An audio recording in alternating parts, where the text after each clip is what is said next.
Sa 23, 1901 ay nabihag si Aguinaldo dahil sa planong harang na ginawa ng mga Amerikano sa kanilang rutang daraanan at ito ang naging wakas ng unang republika ng Pilipinas. A squadron lay at break of day with enemy in view. Each boat and tar had sailed afar, a glorious deed to do. At cannon's mouth our tars will shout, avenge the Maine today.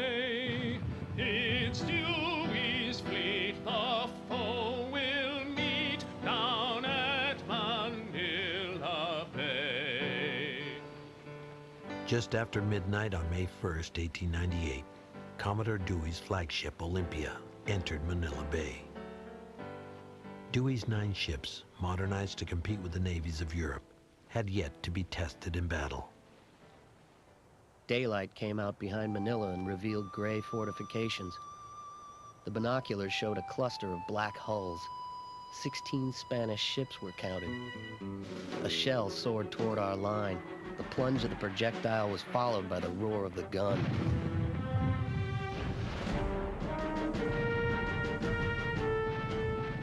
Commodore Dewey's squadron made 5 devastating passes at the Spanish fleet. By noon, the Spanish had surrendered their naval base in Manila Bay. 10 Spanish ships were destroyed. 1 U.S. sailor was killed. That American forces could win a great victory clear on the far side of the world rendered Dewey's victory in the Philippines more amazing and more noteworthy. And when the news got back to the U.S., Americans rejoiced as they hadn't since the Civil War. Raise a cheer, all earth can hear. Dewey was the most famous man in the United States. Times 3 again. Spanish-American War was not only the war that probably got the greatest coverage in the newspapers, but it was also the first filmed war. Every vaudeville theater tried to show what were called actualities of the war. Most of them were faked. Most of the first films of the war were shot on the roof of New York buildings with toy boats and bathtubs, blowing cigar smoke to simulate the smoke of battle.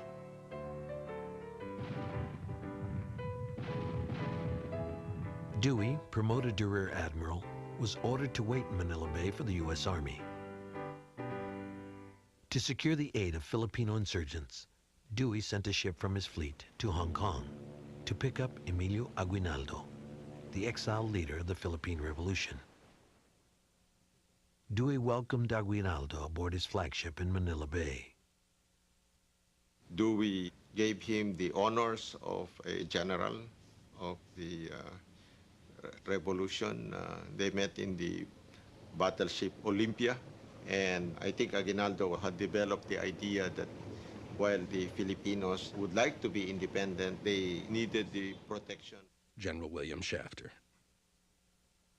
In a little rustic cottage in the far-off Philippines sits a little black-faced maiden all alone. Spain's army in the Philippines was trapped in Intramuros, a walled city within Manila, built by Spanish conquerors 300 years earlier. Aguinaldo's insurgents had besieged the stronghold for nearly 2 months. They had gotten Manila almost completely surrounded to the extent that the Spaniards were running low on water and food.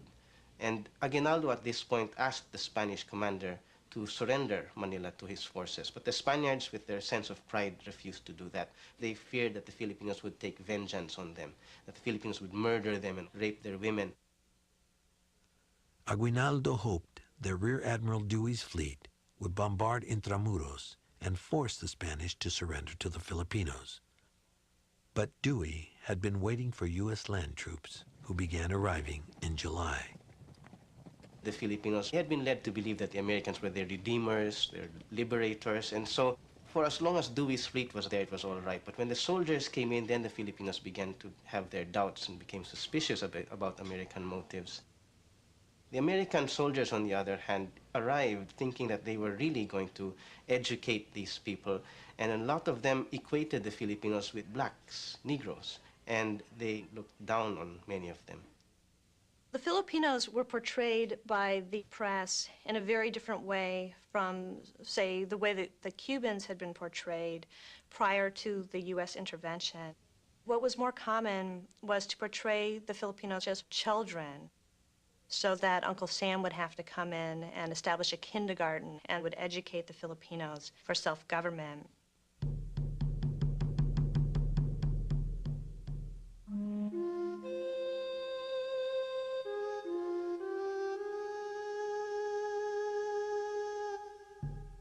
The Spanish proposed surrendering to the United States in a mock battle for Manila. Few soldiers would be harmed, and the Spanish would maintain their military honor. Filipinos would be kept out of Intramuros by the U.S. Army. The Battle of Manila was another one of these things where the Spanish did not want to simply raise their hands in the air and come out surrendering. It was almost like the reenactments that you see today of Civil War battles. Everybody knew who was going to win. The Spaniards raised the white flag, the Americans rushed into the city as planned, and the Filipinos were left holding an empty bag. Before they knew what had hit them, they were still surrounding Manila, but Manila had changed hands into the Americans.